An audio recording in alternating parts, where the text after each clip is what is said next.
This video tutorial will overview the depth column in the soils module of the wetland determination data forms in Core JD.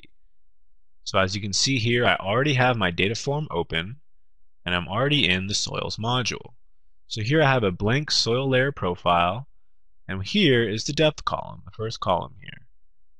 So the main thing to note with the depth column is that you have to enter values in an ascending order.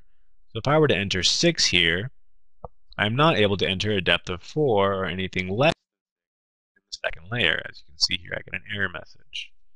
Now, the next thing to note with the depth is that if you put in a depth of 6 here, what this indicates is that this layer covers 0 to 6 inches.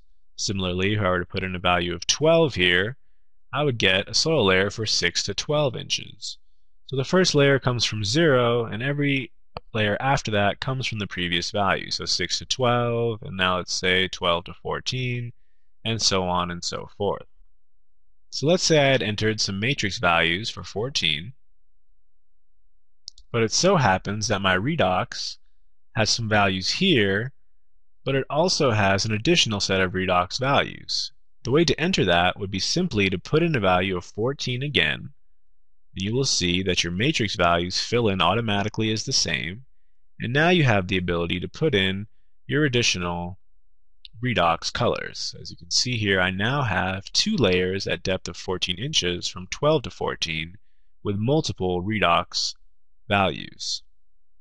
So that wraps up how to use the depth column in the soils module of the wetland determination data forms in Core JD.